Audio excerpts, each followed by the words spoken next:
Hey you fans, and welcome to the Big Blue Box podcast. My name's Gary. My name's Adam. And we're at episode 107. Hey!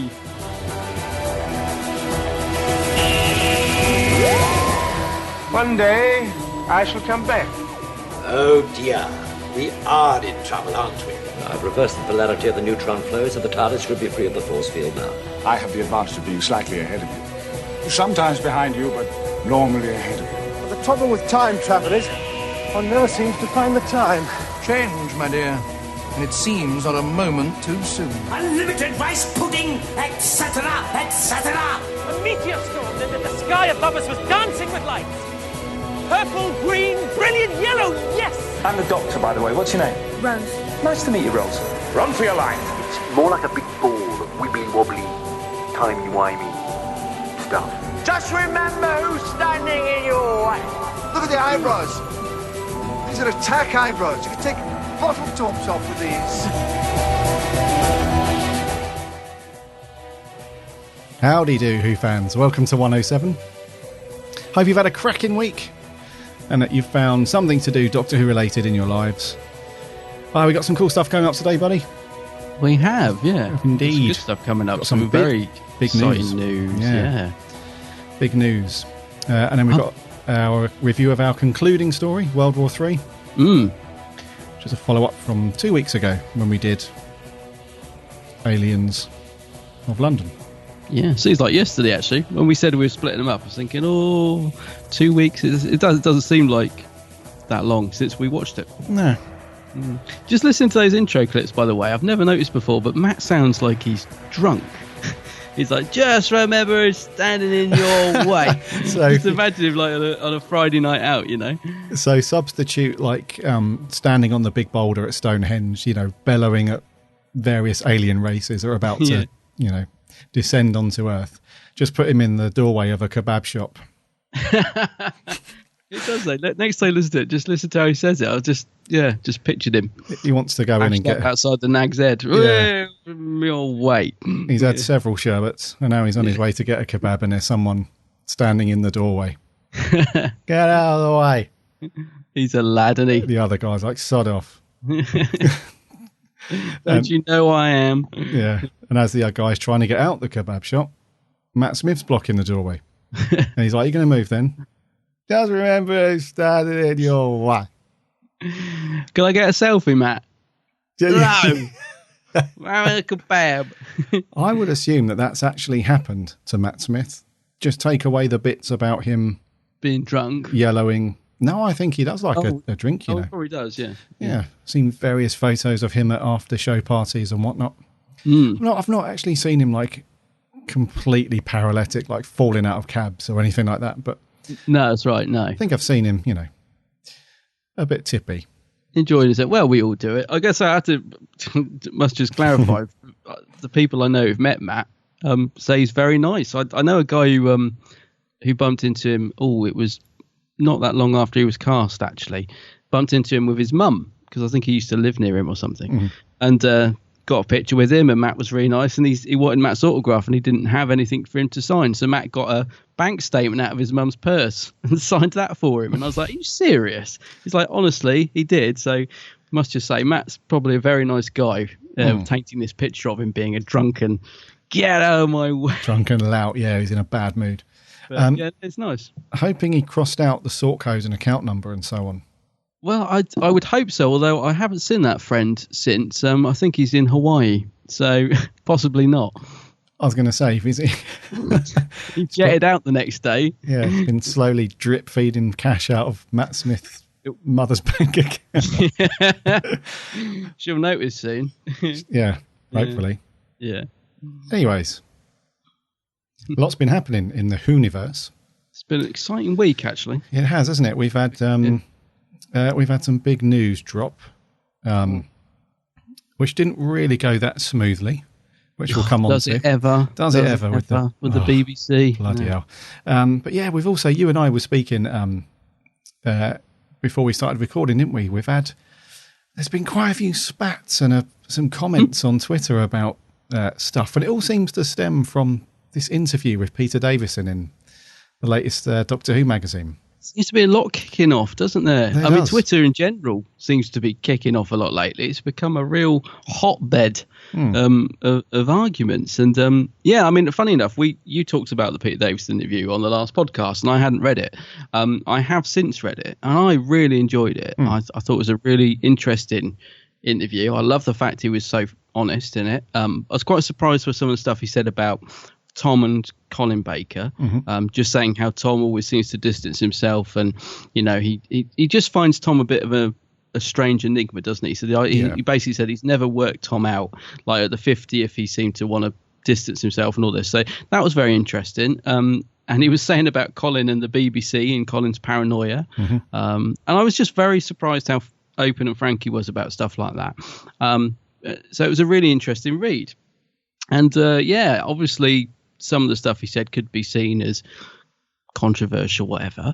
But a lot of stuff has since kicked off on Twitter, isn't it? To do with it. Like, I suppose they probably expected a certain amount of sort of feedback, backlash. That's the word I'm looking for. But yeah, I mean, I was looking at something this morning with Gareth Roberts, who I really like, but he's like, doesn't seem very happy about it. And certain things. Although I think his was more political, actually, from what I can gather, because I wasn't quite sure what the spat was between him and the interviewer. What's the interview called? Benjamin Cook, isn't it? That's right. Yeah. They seem to have had a bit of a spat. But yeah, it's not just that, is it? It's like fans have been having arguments because, for going to sets and stuff, people saying, leave them alone. And what's the other thing? Matt Lucas has been blocking everyone left, right, and centre for having any opinion on Nardal, and it's all becoming a bit unsavoury over on Twitter, isn't it? Yeah, I mean that's what that's it comes with the territory, I suppose. It's par for the course. If a lot more people these days are voicing their opinion on Twitter and stuff like that, you've got to take the rough with the smooth, unfortunately. I mean, it's like it, and also it's for many years on various different subjects. If you find if you have a good experience about something, then you're less likely to tell people or go on Twitter and tell the world. Versus if you've had a bad experience or if you disagree with something or whatever, it's just a classic age-old thing. So, the world's got a voice. And if, fans are not happy about stuff to do with Doctor Who, there are a lot more outlets now for people to jump on and. And it's knowing the line, isn't it? Because I think, it's the line between being sort of ultra critical for the sake of being negative or actually having a genuine opinion and saying, well, look, this is what I think. And I've put stuff on even like last night when, they talked about Nardal being in the Christmas special stuff. I put a thing on Facebook just saying, I thought Moffat was trying to keep the series fresh and and he goes and putting Nardal in this year's special, and so you could conceive that as being negative. And I did think twice before I posted it. I thought I don't want people to think, don't join in the rest of the crowd. But that is how I feel. Do you know what I mean? So you've got to sort of try and draw that line of giving your opinion, but without being too, what's the word? Well, without going down that route of just being an internet misery that a lot of people do. Yeah. But so I try and keep it balanced is what I'm saying, and I know you do the same. You try and sort of give your opinion, but also try not to be too negative, if you like. But it's just some of the stuff going on at the minute, it's hard to be positive, I think. Nobody likes a negative ninny, that's the word, but negative. At times stuff's just got to be said. It's a bit like the first time we met. You didn't hold back. Tell me how awful I was. How I looked like an idiot, sounded like an idiot. You had second thoughts about joining the podcast. Wish you hadn't done it now. Yeah, taking over my life. There you go. Yeah, I don't think I did, but yeah, okay. But I'll tell you what I was doing while you said that. I was just checking we weren't discussing the Matt thing in the news. We're not, are we? So we may as well talk about it now, because last night they announced that Lucas is the special guest in this year's Christmas special. Yes. I think the BBC haven't confirmed it, but it's pretty much confirmed. Is that right? That's right. Yep. Yeah. Which I just was like, it didn't sort of surprise me at all, really, but it did make me sort of go, ugh. Because I just, not necessarily because it's Matt Lucas, it's just the fact I was hoping for something different, really. I was just hoping, because he was in last year, so I was thinking, well, do we need him again this year? I just want something a bit more exciting, really. Well, it depends on the story. Yeah. You know, it really does depend on how he's in it. But I think, like you, a lot of fans just have that immediate reaction, because when you see quite a few interviews with the Moff saying, excuse me, I want to make, I want to go out with a bit of a bang, and I want it to be fresh. I want it to feel like a new show and so on. It's very difficult to maintain that, being positive about it when he then says Nardel's going to be in the Crimbo special. But, once again, you've got to keep that little glimmer of hope and, stuff like that. And if he writes a cracking story and the character of Nardel fits into that nicely, then all good. Yeah. But yeah. if he's there just because he's there, yeah, it's, I don't know. He's probably more suited to a Christmas special. Yes. Because that's the only thing I would say. Like, you think of Matt Lucas, you think comedy, you think sort of more lightheartedness in tone, whatever. So in that sense, yeah, he's probably suited to Christmas special. It's just the fact he was in last year's, and I just feel like we're sort of treading water again. But we'll see. Like you said, maybe, there's probably, as he's going to be in Series 10 as a sort of recurring character, I suppose in that sense it makes sense that he's in the Christmas special, because I guess they're going to reintroduce his character, because he was just ahead, wasn't he, by the end of Husbands of Riversong. So I guess we need to find out how he's got his little body back. Yeah. How is so yeah, I guess it needs explaining in that sense. Yeah. Yeah. They keep saying that Pearl's not going to be in it. I don't believe them. They keep saying Pearl Mackie is not in the Christmas. I don't think she's going to be in it till the very end, but I'm pretty sure she's going to waltz in the last few minutes. They're not going to. Do you reckon or not? Well, it's difficult to say because you would expect her to be in it. Yeah, for sure. I think she'll be in it in the very last few minutes. I think she'll pop up. Yeah, I believe so. Because I think they're filming the Christmas special now, aren't they? Or they are, to. Yeah. Yeah. Yes, they are. And Pearl Mackie has been photographed and stuff. So you would, I think she will be. Can you believe we're talking about Christmas? I know, right? Already. Yeah, my mum actually sent me a text last week saying, "Oh, we're doing Christmas dinner this year," and I was like, "Mum, it's September." We're doing. She's like, yeah, but I just want to get it organised. Fair enough.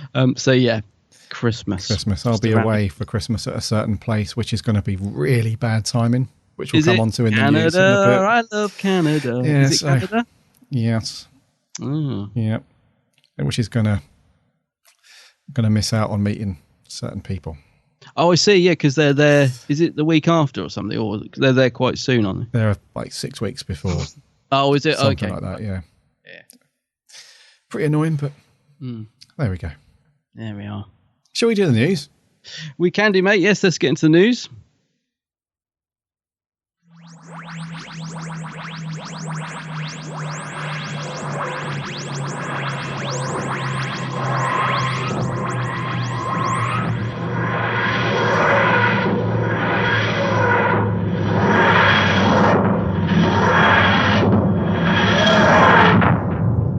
First up, before we drop the big news, before we drop the hot potato.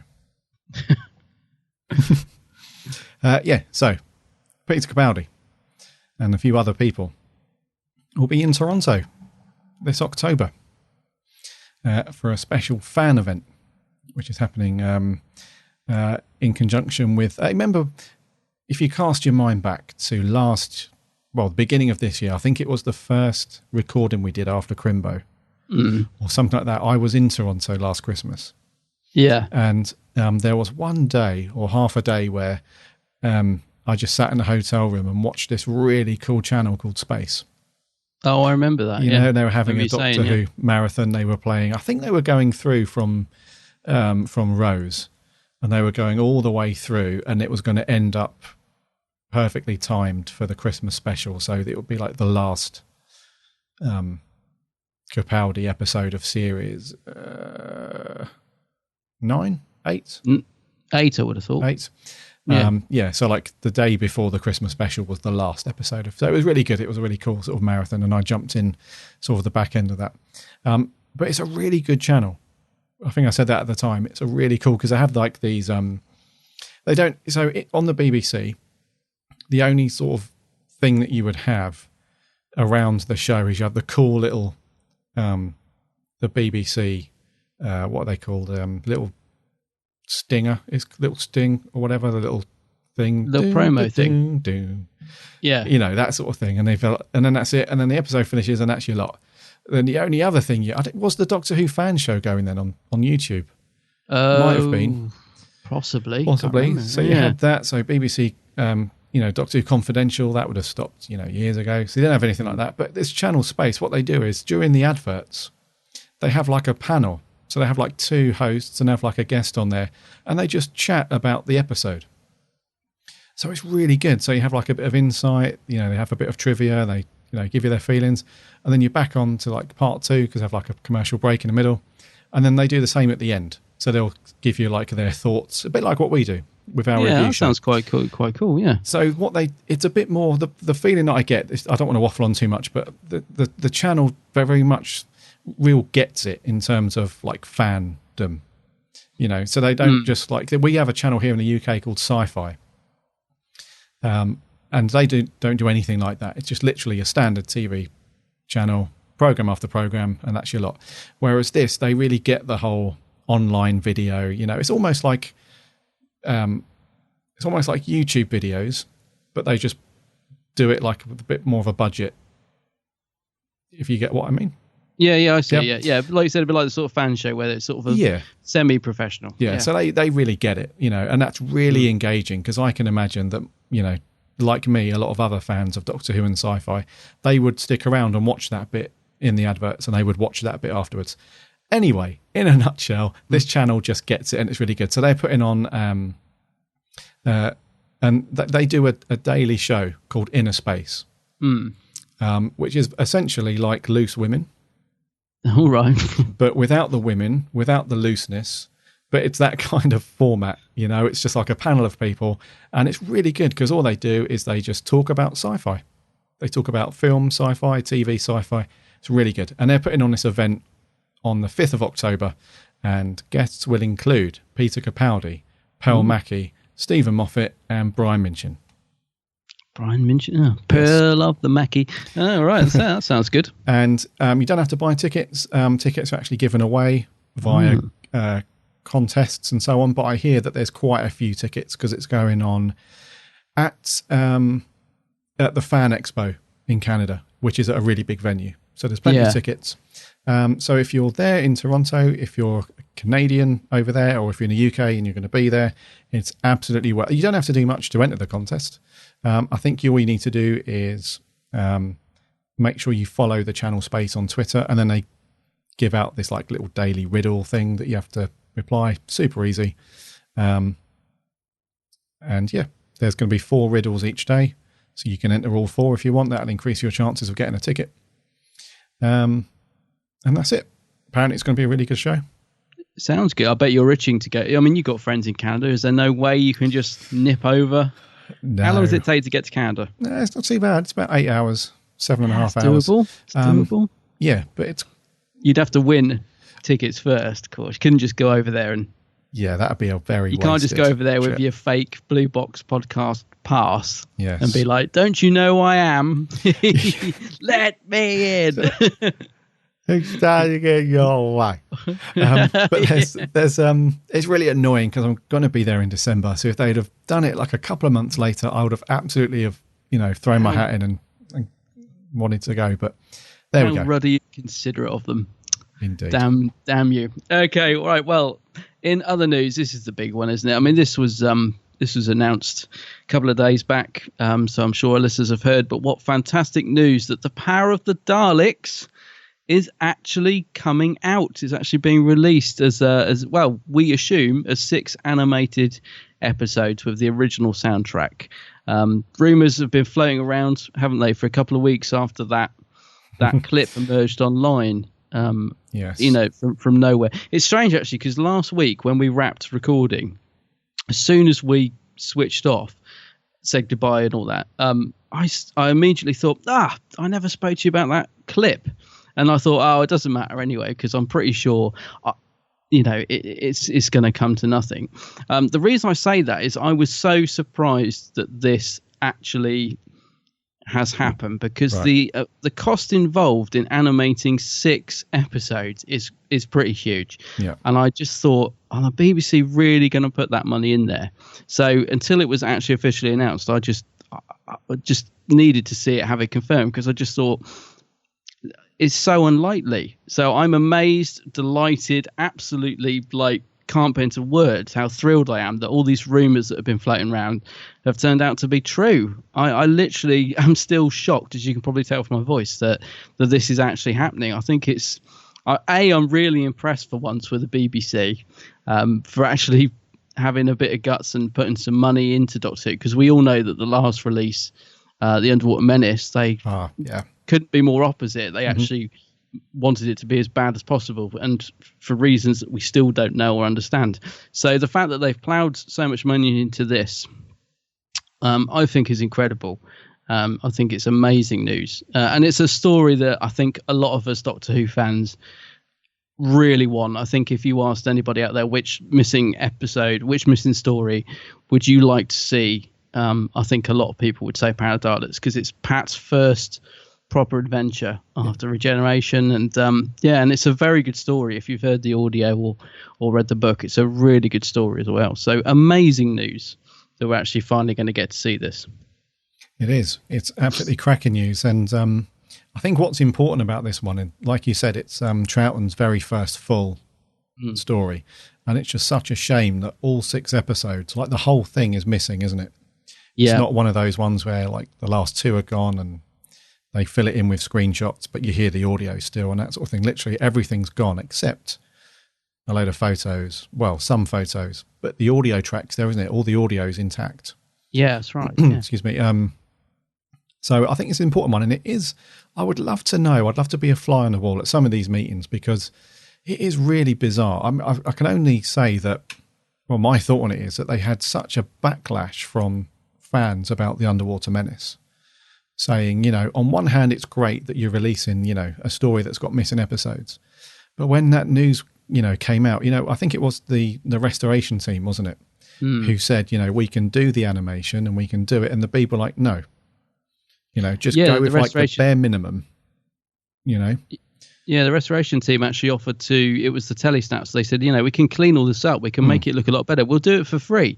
We literally will just do it at no extra charge. And the BBC said, no. They said, we don't know. We want it as absolutely, what's the word they used? It was basic, I think. We want it as basic as it is. And the restoration team couldn't understand why, but they do what they're told, because the BBC are paying them. So it's a very strange decision. But this must have cost a lot of money. I mean, that's why I just couldn't believe it until it was official, because I just thought, would they really put that amount of effort into this, knowing what they're like? And I think it's incredible, actually. Yeah, it was absolutely a pinch of salt moment, because we first heard about it a couple of weeks ago, and then out of nowhere there was this clip that turned up, wasn't it, on YouTube, and it was immediately removed and taken down. And then it was weird, because on the day that they announced it, in true sort of BBC fashion, they did this ridiculous thing where on Twitter it's like, we've got a UK announcement happening at midnight, and all this, it's completely ridiculous. And we'd already, just before that, they'd accidentally, in quotation marks, put it on the store for a few seconds and then taken it down. But people had already screenshotted it, because you posted, didn't you? This appeared on the store, and then within seconds it was taken down. And people were like, well, is that a real link, or is this, because there's so many hoaxes out there, and they can be really good, can't they? And so we were just, even I was skeptical, even when you posted the screen grab of the BBC store, with it announcing it, I was thinking, no, are you sure, Gary? You know, there's so many clever people out there. Even I wasn't 100% convinced. And then, of course, they finally said there's going to be an announcement at midnight, and everyone was like, well, we already know what it is because it's been leaked on your store. And that was the second time that it had been leaked on the store, because it on midnight, you know, that night before or that morning, whichever way you want to look at it, it had gone on the store for a matter of minutes and it was taken down. Then it went on again, like I think it was before lunchtime or early afternoon, and they took it down again. And then they tried to sort of paint over the cracks with the, you know, we've got a big announcement coming, you know. It's almost like the Beeb are a little bit naive sometimes, you know, and don't really give, you know, fans. I mean, there's probably,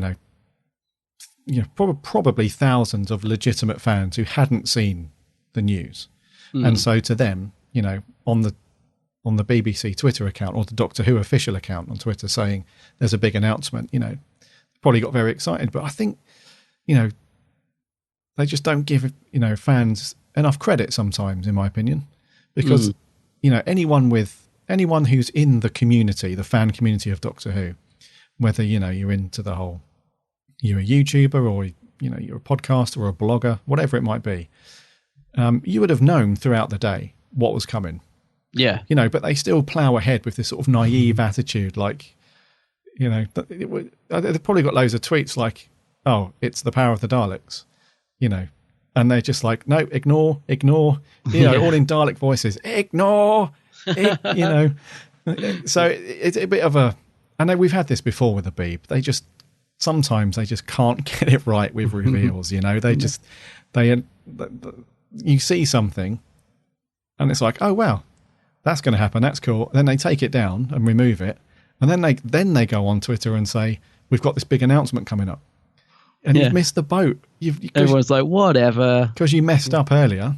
Yeah. You're now trying to cover over the cracks with this big, I don't want to focus on that too much because it's great news. And it just was a bit of a fail from the Beeb as usual. Epic fail. But it ties in nicely, doesn't it? Because it's the 50th anniversary of this story. So this went out in the 5th of November 1966 originally. So it's a cool sort of 50th anniversary thing. And it's out digitally first, isn't it? Yeah, so they're going to release the first episode on November the 5th, I think, is it? That's right. And the first episode, and then the following 5 days, you'll get an episode a day. So by the end of the week, you'll have them all, which is quite a nice thing, actually. And then it's going to be released on DVD. When's it coming out on DVD? It's towards the end of November, 21st. I think. 21st, yeah, because it's now popped up on Amazon, although it hasn't got the actual proper artwork or anything yet. It's actually on Amazon and places like that to pre-order, which is great because it just, again, you know, makes it feel real. You think, wow, this is actually happening. It was incredible to see, you know, despite the leak. If anything, the leak made it more fun, actually, because people were screenshotting it left, right and centre and tweeting. And it was incredible to see the power of the Daleks being trending on Twitter and being just literally everywhere. And I think if they had any doubts about doing this, I think they were completely shelved within seconds of the leak. You know, there's no way the BBC can't have been happy with the response it got, because it went mad. I mean, I haven't seen a buzz like this since I don't know when. I mean, even it overshadowed like new series news, it overshadowed the class news. It just literally went mad. And I thought this is great. This is how it needs to be, because they've taken a risk with this. There's no doubt about it. This has cost a lot of money to do. They've taken a bit of a gamble, and I think they must be pleased with the amount of response it's got. You know, hopefully it's given them a bit of a, you know, bit more confidence to do stuff like this. I mean, it will have to do well if we're going to get releases like this in the future. This needs to be, you know, this needs to do well. So I hope people will support it and buy it, because if this does well, they'll look at doing more for sure, won't they? Absolutely. And I think BBC America or I was reading something online that, you know, their funding has come from, I'm not sure if it's BBC America, but there's been funding put in from our US buddies as well, I believe, to make this happen, because they're getting a TV screening, I think, of it. Is that right? They're actually going to get to see it. That's right. Yeah. On the TV. So yeah, but really, really want it to do well because hopefully that this will be the sort of first of many, you know. Yeah. And the animation style as well looks superb. I mean, I'm a big fan of animated movies. That's, you know, I really love like animated stuff, and this looks really good. Like, I love it. Yeah.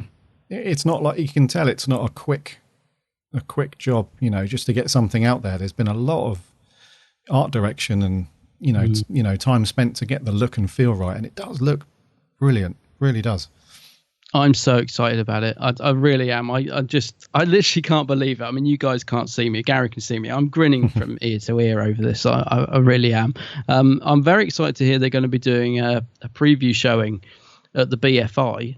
I would imagine, you know, I'm going to try and get tickets. It's going to be impossible, I know, because every .2 event they have sales out before the pre-sale even goes up, because they have BFI members get like advance purchasing, and they always snap them up straight away. So I'm not even going to pretend that there's much chance of me getting tickets for this, but I'm certainly going to try. You know, they go on sale on the Monday the 19th of September. So the BFI, they're going to do a special screening of the first 3 episodes, isn't it? And they're going to have a Q&A with Annika Wills, Charles Norton and Fraser Hines. So that's going to be a fantastic event. I would love to go to this. I'm definitely going to try. I'm just not going to get my hopes up, because I know from previous events how difficult it is to get these blooming tickets. But yeah, that's going to be a fantastic event if you can get to it. I tried to get Star Wars tickets once at a special screening at the BFI. Yeah. They were doing all 3 of the original trilogy year before last. Yeah. Like these special screenings, and they were going to have a Q&A as well. And tickets were meant to go on sale at, I think it was 10 a.m. for non-members. And literally, the stuff didn't even go live on the site. It was just a message to say, you know, literally 1 second past 10 a.m. it was like all sold out. It's like, are you kidding me? Yeah. So I think, if anything, that's justification to become a member. I must admit, I am almost tempted, because you know, if I still lived in London, I wouldn't even think twice, actually. It's just the fact that I'm so far away from it now that I probably wouldn't get much out of the membership. But yeah, they get priority purchase when tickets comes out. So very often before they even go on sale, it's like gone. But we'll see. Monday morning, I'll be there, just on the off chance that, you know, there's 1 or 2 tickets going. I would love it if me and you could go to this. You know, the BFI awesome. events are always great. I love the BFI itself. It's a great place to go. Yeah. They got a nice little bar, They have, which I just love to see. In fact, what was it? The David Tennant event, when he turned up, when they were doing the 50th, they were showing an episode from each Doctor. I couldn't get tickets for the David Tennant one, but I think I might still be living in London then. I can't remember. But anyway, I just went up just went and hung around the BFI and was chatting to other Who fans. I got to see David Tennant. I didn't get to meet him, but I got to see him because, you know, he was just sort of floating around, and it's always a good atmosphere up there. So even if I don't get tickets for this, I might just go up anyway and do that and just soak up the atmosphere, because it's a good place. It's a good little place to go. Just hang around. Just loiter. Yeah. Loiter around. Lastly on this, one thing that I thought was, and I didn't really think about it at first. I just really didn't clock until after I'd watched the Coming Soon trailer like 20 times. It's great that they've kept the animation in black and white. Yeah. Because it's animated, they could have really easily done this in colour. Yeah, I hadn't thought about that either, actually. But no, I'm glad it's black and white. It makes it feel more how it should be. Yeah. And I like black and white, actually. Yeah, it gives it that nostalgic feel about it. Yeah, so I agree with you. I'm glad they kept it in black and white. Sure. So, talking of Daleks, should we let them in? Yeah, let them in. Let's do the merch. Merch corner. Merch corner. Merch corner. I don't know whether to be impressed or disgusted. It's a bit rubbish, but it's pretty. It's very pretty. Just one bit of merch. Class. #class. Yes. So, Class. It's coming around quick. It's going to be our screens next month. Yeah, and after it's aired, we might get a trailer. Where is the blimmin' trailer? Well, you'll know when there's a trailer coming up, because we'll get a tweet from the BBC saying at midnight there's going to be this event. Yeah. But the day before, we would have all watched it on YouTube before they took it down. That's a very good point. Yeah. So Class will be... so those of you that don't know, I'm sure you'll do, but there's a spin-off show created and written by Patrick Ness called Class. And it's going to be starting its run on it's the end of October, isn't it? Because I think... Oh, it's the end of October, is it? Yes. Yeah. And to tie in with that, they're going to release, 3 novels that will tie in with the first series of Class. And they will, but they're basically just extended stories based on the characters and in the Doctor Who universe, essentially. Mm-hmm. So the first episode of Class, I believe, goes out. I think it's the week before the books go out. Oh, right. Something like that. So episode 1 of Class will go out probably, I could be wrong here, but I think it's around the 20th of October. Something like that. And then these books get released on the 27th. Mm-hmm. Or they'll go out on the same day. So the first episode of Class will go out on the 27th. It's one of the two. Yeah. It's one of the two. Anyways, 3 novels. First one is called Joyride, followed by The Stone House, followed by What She Does Next Will Astound You. There's a title. There is a title. Mm. Now, these books have also given us the official logo and stuff for Class. Now, I'm not sure about you. I don't know if anyone has seen it, but the person that did this has obviously watched and studied a lot of Star Trek posters. Yeah. Oh, I see what you mean now. Because it's got that J.J. Abrams very thin, metallic-looking logo type font with the sort of lens flare. That's it. Going through the middle A of the word Class. And I really don't like it. You don't like it? You're not impressed? Right. It just looks so sci-fi cliched. It looks exactly like a Star Trek poster. There's been no thought gone in. It just doesn't, for me, it just doesn't scream, what that show's about.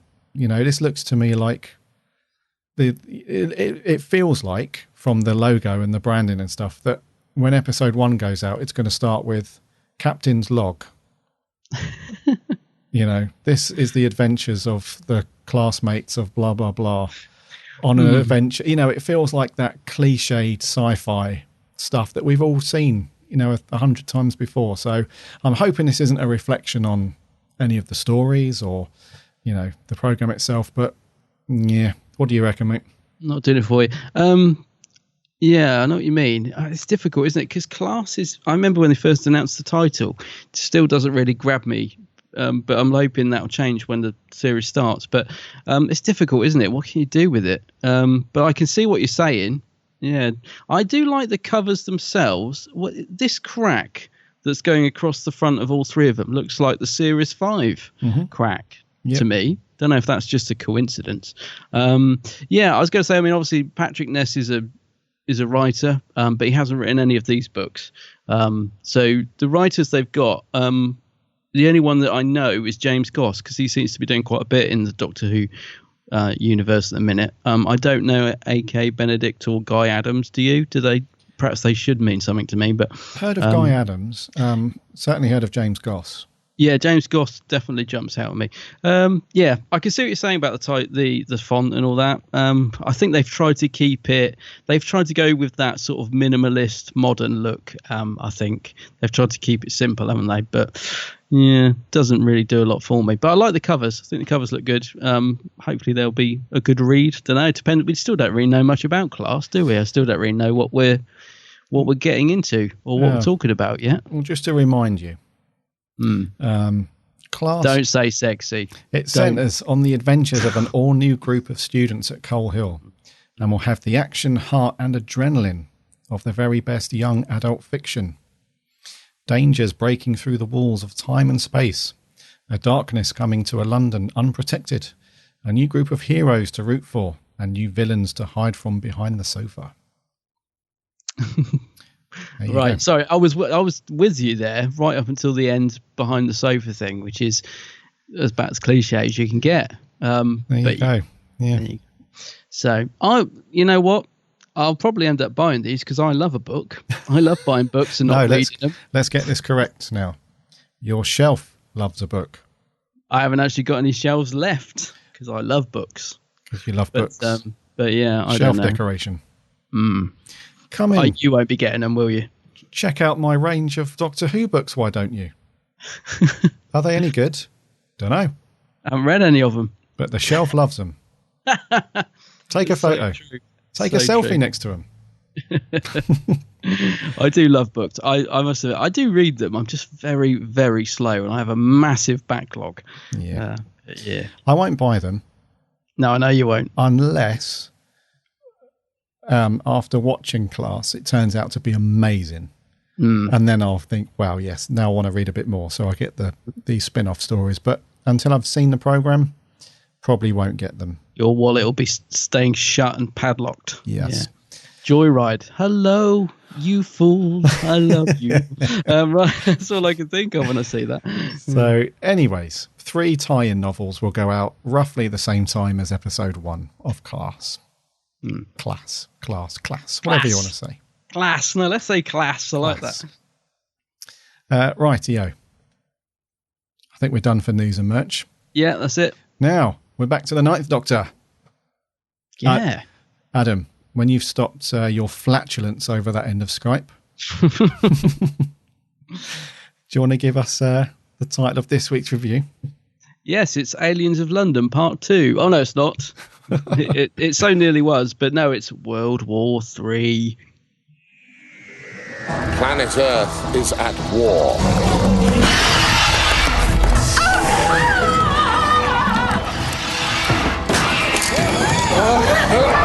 I authorize you to execute this man! Yesterday saw the start of a brave new world.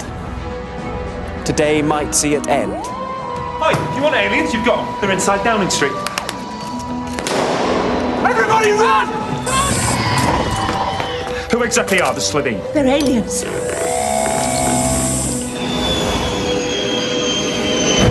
I could save the world but lose you. For goodness sake. I'm just unzipping my head. Oh, that's it. That's better.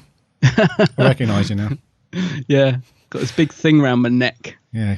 You haven't got any vinegar on your chips this lunchtime, have you? No. No, good. Keep the vinegar in the cupboard, yeah. What we should have said, queuing up to that video, is cue the running and screaming.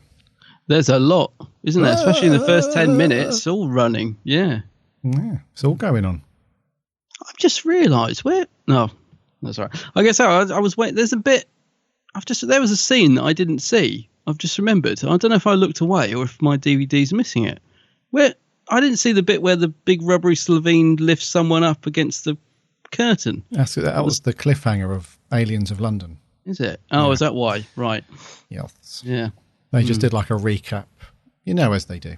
It's strange, actually, the recap, isn't it? Because we get the recap, but we also get more. So we get like a conclusion to the recap before the credits kick in, which I always think's weird. It's like they sort of get the resolution to the cliffhanger out the way in the recap, which I always think's a strange decision, especially as they left off the recap when they showed it in, where was it? I don't know, some other country where they showed the episode and they didn't put the recap in, and they were a bit flummoxed because they didn't know what was going on when the episode started. So strange decision that. Yeah, that was in Canada. Oh, was it? Oh, it's your Canada friends, yeah. But at least the recaps in sort of modern Doctor Who are a little bit shorter, because a lot of the classic stories, you get about 5 minutes at the beginning which is exactly the same as, the last 5 minutes of the previous story. Previous episode. Oh, yeah. So well, if the story was underrunning, they had to just Yeah. put a lot of last week's in. So you can always fast forward a few minutes, at the beginning of a classic episode, because especially if you're doing a watch straight through of all of them, if you've left it a week, then fine. That's what the recap's there for. But yeah, they went on for quite a bit. I'm surprised they didn't have the previously on Doctor Who. Tom Baker would have been good at that with his voice, wouldn't it? Bruce, Doctor. Wow, what was the it wasn't a recap as such, but what was the story where he did like the narration at the beginning with the text going up the screen like the old fashioned? Oh my goodness me, that was it's not the Deadly Assassin, is it? It could be. Yes. Yeah, because I remember thinking my memory had erased that because when we watched it, I was like, "What? I don't remember this." That is a strange opening. Yeah, Tom Baker, he's like talking. He's talking over the and the words are going up the screen like Star Wars. That's right. Very. I bizarre. can't get deep enough to do Tom's voice. Yeah. Very deep. Yes. Yeah. Right. World War III. World War III. We're getting off track now. Follow up to Aliens of London. Yes. Can you stop doing that? Right. So it went out on the 23rd of April originally. Yeah. Obviously followed by Aliens of London as the two-parter. Written by RTD, and it was directed by Keith Boak. Keith Boak. Yeah. Boak. So off the bat, this one versus Aliens of London. What you got? It's all right actually. It's not too bad. I'm quite glad we. It's all right actually. Yeah. Well, I'm quite glad we revisited this two-parter because it's one that I stay clear of. I never put it on, so I'm actually quite surprised how much I've enjoyed rewatching it. We've kept off the schedule for ages, and I purposely was thinking, I'm not looking forward to when we have to do these. But I've been pleasantly surprised. I think it's a decent conclusion to Aliens of London. Actually, there's a lot of things you could pull it apart. There's a lot of holes in it if you look for them. Yeah, well, but I found it in general. But yes, but I found it entertaining enough, and it's certainly nowhere near as bad as I remembered. I actually quite enjoyed watching it. Yeah, so a decent conclusion, I thought. Yeah, didn't let me down. Could have been better. Could have been a hell of a lot worse. Yeah, it's all right. Yeah, it's all right. I was going to say this could have gone horribly wrong. Yeah, and while it isn't a perfect story by any means, and it's not one of the best in series one, it's actually pretty good. I find it a better watch than Aliens of London. Interesting, because I don't you? No, I think I might be in the minority here. Oh, okay. But I still enjoyed this one, but I enjoyed part one more because I think I liked the whole thing about Rose being, a year late and all that. So I found this one I found the part one had a bit more content to it, whereas this one's a lot of, like you said, action and running around and all that. So I think I slightly prefer episode one. Yeah. Okay. Yeah, for me, I enjoy this one. I mean, they're relatively close together. Yeah. If we're exploring the enjoyment scale, they do fall quite close together. But the reason why I prefer this one is because one of the things that a lot of our listeners picked up on when we did Aliens of London, and you and I said it as well, is that the Slitheen can come across as quite childish, and quite a few people did say that they were more suited to, say, the Sarah Jane Adventures. Yeah. And you kind of have to agree to an extent, because of all the fart jokes and, just that, their characters in general, they can be a bit kiddie.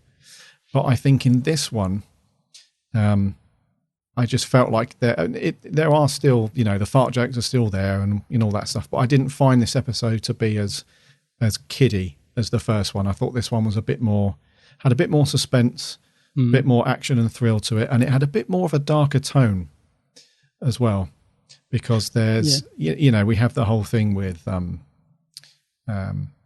Jackie being very unhappy with the Doctor, in a couple of scenes where she's almost begging him to guarantee Rose's safety, while she's off traveling with him and all that sort of stuff. And then we get the thing where they're trapped in the metal box in number 10 and the missile, and so it does go a little bit darker and stuff. So in my opinion, it's not as kiddie and it's a bit more of a satisfying watch all round.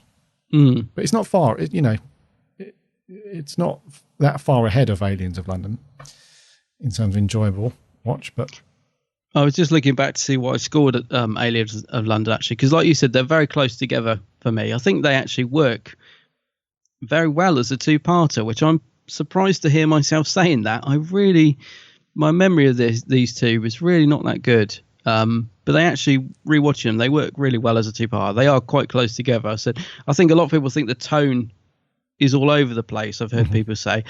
I'm not sure. I think it's better than the toning is better than I thought. I think I quite like the fact it goes from comedy to quite dark, in a heartbeat. I quite like that, actually. So, yeah, I think they're close together. They work quite well. Yeah. Yes. Right. Story in this one. So we pick up exactly where we left off. The Slitheen have... we sort of get... We're privy to their master plan in this one, aren't we? So in the first one, we just assume that they're here to take over the world, but we don't know exactly how at that point. Obviously, they've taken over Parliament in the UK. They've taken over various things like, they're in the police force now, they're in the army, they're in Parliament, but we're not quite sure how they're going to execute that master plan. So in this one, we find out that they want to cause like a nuclear war, basically. And the spaceship that supposedly crashed in the Thames was all part of their plan, as what's her face says. Oh, I like her. She's great in this. What is her name? Margaret Slitheen, you mean, don't you? Margaret Blaine. Yeah. She says, it's just parked. Just parked, yeah. So they're all going to basically jump into their ship, wait for the nuclear strike to go down, wipes out everything. They then emerge, planet Earth, hello. Actually, what I like as well is it's not just, they want to sort of sell the Earth as molten scrap. So they're not really interested in taking over the planet like we so often get in Doctor Who. They're actually using it. They're actually just using it to make profit. Yeah. So they're going to, once it's just a load of molten rock, they're going to sort of chop it up and sell it. And I thought that's quite interesting. That's a different take on the, invasion of Earth. So, yeah, I liked that. I like that idea. Yeah, it's good. And then all the while their master plan is being put into action, we have the Doctor, Rose, and Mickey. No, we have the Doctor, Rose, and what's her face? Oh, sorry, you mean Harriet Jones? Harriet Down Jones, North. Yeah. Or Fly Down North. Yeah, they're trapped, aren't they, in number 10? So they've sort of barricaded themselves into this nuclear bunker. Yeah. Or this, the room. I'm not sure if this, I'm assuming this is not a real thing, but in number 10, it's basically a metal box which is impenetrable, It's a good idea, yeah. I have no idea if it's true, but what a nice idea that is, yeah. So they're trapped. They can't go anywhere. And then Mickey and Jackie, they're trying to sort out their own, because they, the policeman Slitheen, tries to kill him. And they sort him out with some pickled eggs and some pickled gherkins and whatever. So there's like two things going on. So we've got the Doctor trapped. He's trying to direct them in order to, sort this out. He instructs Mickey to hack into the unit website and sort all that out. So, it's like that's why I like the suspense part of it and the thrill part of it, because you've got these two, you've got those guys trapped and they can only do so much. So they're relying on Ricky and Jackie to sort it out. Not the brightest stars in the sky, them two. So yeah, it's and then obviously the conclusion is, they need to rebuild Parliament because the Prime Minister was dead long before this bit anyway. Harriet Jones steps up, and then the Doctor and Rose are off to explore, a sinister enemy in the next story. So I find it's I think, like you said, it's a fitting conclusion You know, it's got enough going on. Yeah, it's got enough going on to keep me entertained. Certainly, yeah, absolutely. I could save the world, but I could lose you, Rose Tyler. But I like all that because it gives it an extra edge. Like, you know, the whole conflict with him and Jackie, you know, arguing over the phone and stuff. I thought was really good fun, actually. Yeah. You know. Right. So some cool things in a little bit about story. As it is a continuation from the previous one, did you find that if you were to watch these 2 episodes back to back, would it flow nicely into one larger story? So if you were to not have the end credits and the start credit, if you had just one sort of 2 hour, or what would it be like, hour and a half, hour and 40-minute story, would you like to watch it that way, or were you glad of like splitting it in 2? And because I think it's quite well written and directed that they flow nicely into one another. I'd agree with that because I would have quite happily, I think I said it on the review actually, I'd have quite happily watched this one straight after. And I purposely didn't because I knew we were going to be having a story in between. But yeah, definitely I think they flow into each other very nicely actually. They do. Yeah. And what's cool about that is it sort of guides you along if you're doing a series 1 sort of marathon watch or a binge watch, whatever, and you get to this one, it's a really good stepping stone to get like 2 episodes out the way, because some of them you feel like, especially if you've watched them before, on some 2-parters you think, well, I can put that one off for a while, I'll come back to that. Yeah. Whereas this one, there's definitely, I think because the cliffhanger's pretty good, there's definitely that sort of urge to like, I want to keep watching this because I think a lot of people, when we've done reviews in the past and so on, and like you said earlier, you were kind of putting this one off because it was like, we don't really reach for this one when we want to watch an Eccleston story. It's not, it hasn't been reviewed that greatly in the past. When you do a rewatch and you're almost forced to do one, because you and I, when we put it on the schedule, very rarely do we change it. So it's like we've put it on there, so now we've got to watch it. And it's actually, it forces you to like rewatch it and sort of get into it more. Because I found that definitely when I rewatched this part, I was like, that's definitely better than when I watched it before. Oh, I would 100% agree with that. I'm so pleasantly surprised. I don't remember it being terrible. It's just the 2-parter that is just, maybe because there are other stories in Chris's series that I just really, really gravitate to.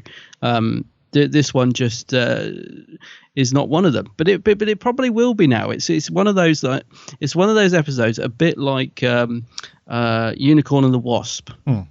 That until I rewatched it, it was one that I considered to be very below par, and then on a rewatch, maybe because they're more lighthearted and fun, I realised these are stories I could put on and they're an easy watch, and I actually can enjoy them. Whereas on a first watch, or certainly when they were transmitted, I would have been watching them thinking, oh, this is a bit silly, this is too comedy for me, I'm not liking this, But now that sort of initial thing has gone and time has passed, these stories I could just very happily now just put on and be entertained by and think, actually, this is quite good fun. It's not the best story in the world, but I quite like it. It's just harmless entertainment, and certainly a lot better than I remember it being. And actually, the same applies a bit to Battlefield. Actually, that was one I was dreading watching Battlefield, but I think I could quite happily put that on again now and just watch it. It hasn't got the baggage that it had when it first went out. It's amazing what a rewatch will do, especially if you've left it for quite a considerable amount of time as well, which is what I've done, and I think you have as well with this one. I haven't watched it for ages. For ages. So it's good, and I like how it flows together. Really like how the 2 parts are, pretty much seamless. You can watch it really easily as back to back. This one's aged a lot better than what's the one that we reviewed recently with Adam? See, I remember that one being better, and it was always one that's at the lower end of the scale. But but I remember thinking it was better than when we rewatched it, and actually that's gone down in my opinion. So, if I was ranking the sort of episodes in Chris's first series, this two-parter has moved up, whereas what's the episode called? Is it The Long Game? Oh, The Long Game. Yeah, see, that episode has moved down on a rewatch. So it's always worth revisiting these ones, I think. Yes. So story-wise, flows really nicely. So there's two sort of elements in the story, isn't there? We have the Slitheen doing their thing, and then we have the Doctor and those guys. So I don't know about you, but I found that the Slitheen in this one, there was just a real clever bit of writing for me where they got really ahead of themselves. Yeah. They're very pleased with themselves. Yeah. It's not like some of the other monsters within Who where their plan to take over the planet, the Earth, or a spaceship, whatever it might be, there always seems to be that struggle right up to the end. If they've especially if they've confronted the Doctor early on in the story, they're always quite nervous about what the Doctor's going to do. So it almost becomes like their sort of key objective at the start of a story is to take over something, and then when the Doctor get involved, that shifts down the priority ladder, and then the priority becomes to capture the Doctor because he's going to throw the spanner. Yeah. Whereas in this story, I like it because sort of partway through, they invite all the Slitheen to number 10, and they've got changing rooms where they can all take off their human costumes. Yeah. Got coat hangers, and they're hanging it up, and they're talking about their grand plan, everything like that. So they're really ahead of themselves in terms of we're fine. The Doctor's knocking about, but meh. Our plan. He's trapped in a cupboard. Yeah. He's trapped in his little bunker. He can't do anything. And it's really cool because at the beginning where he's holding the brandy jar or something, and he's like, with my sonic screwdriver, I'll be able to do something, and then bosh, we're all up in flames, sort of thing. But they see through that. Margaret, Slitheen Margaret, she's just like, nah, that's never going to work.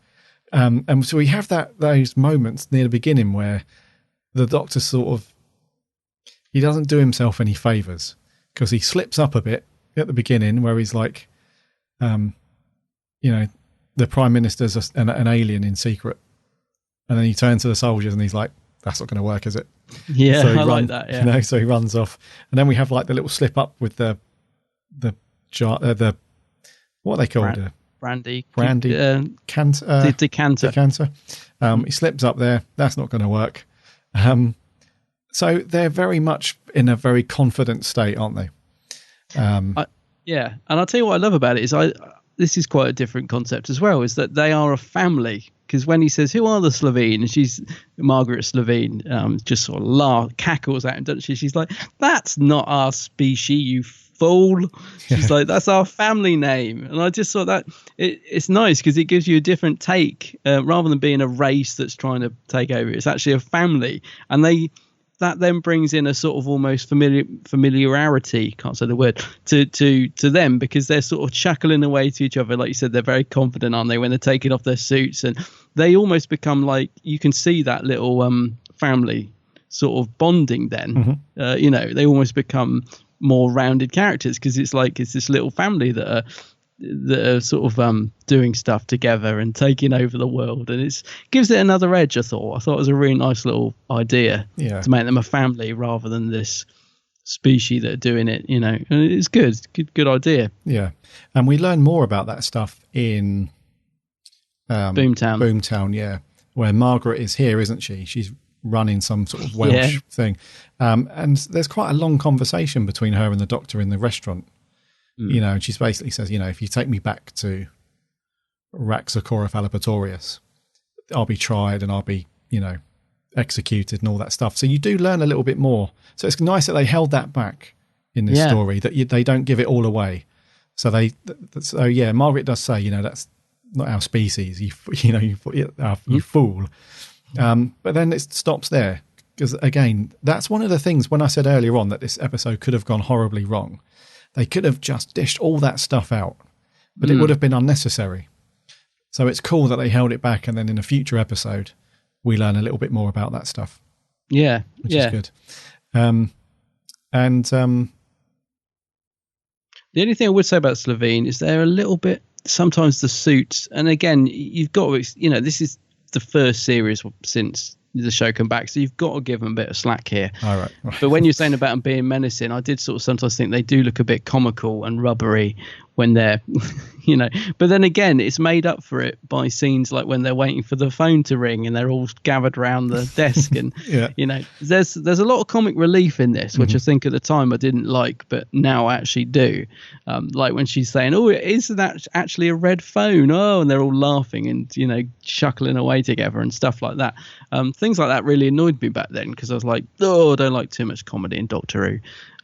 But now I actually find it really funny. And the bit where they almost swear, don't they? When the rockets, they're like, "Oh, right," stuff like that. So yeah. And there are some like dodgy lines as well, like when after they've sort of run after the Doctor and stuff, they're like, "Now the hunt is going to become a slaughter," sort of thing, and they're sort of tapping their fingernails together, and they don't really look that threatening at the time, but no.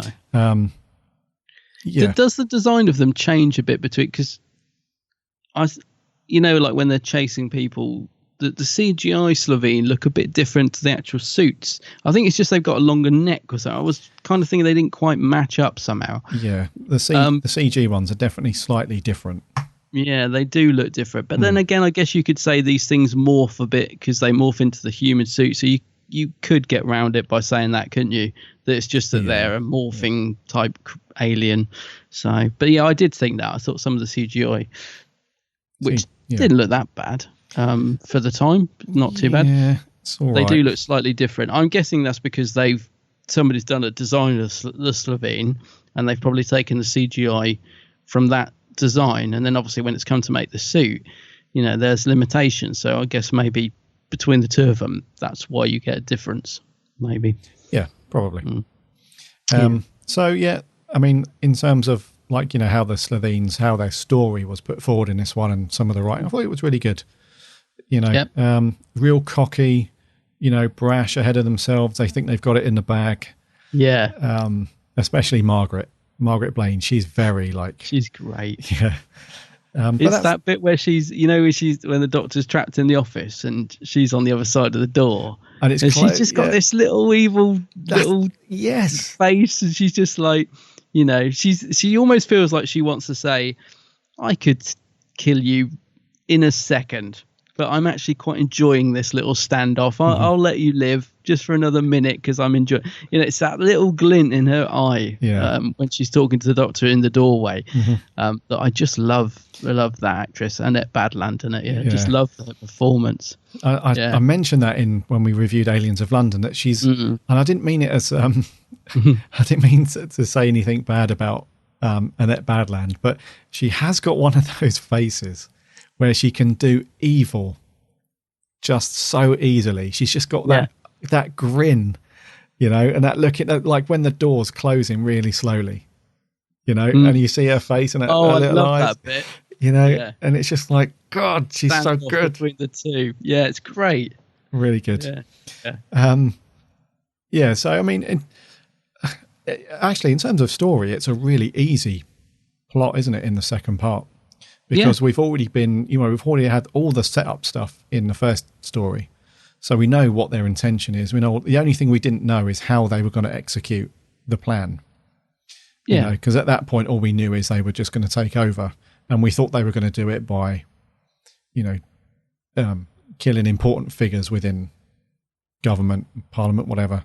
And then just, slowly popping off, the human race and that sort of thing. So we didn't really know how they were going to do it. So that's the only thing really that we're privy to in this one now is they want to encourage a nuclear war, to wipe everyone out. So in terms of story, it's pretty easy because we've already done that stuff. It's already out the way. So what did you? Sorry, go on. No, I was just going to say, that's what I like about it. I think Russell's he's not going out to write Shakespeare here. He's just giving you a nice, simple story that's easy to follow, fun to watch, and I think that's all it's ever intended to be. So, I like the fact it's that. Yeah. And I like the story that's back and forth between the Doctor, Rose and Harriet, and Mickey and Jackie. Yeah, I love that. It's got a real heart to it. Yeah. We'll come on to that one with the ending actually, because I've got stuff to say about the ending. Okay. Yeah. So we've got that nice, and there's I like the two threads. I mean, that's another, that's part of Russell T Davies's, great writing. Even though there's on the surface just one thing happening, there's actually two threads going on, because we've got the Doctor,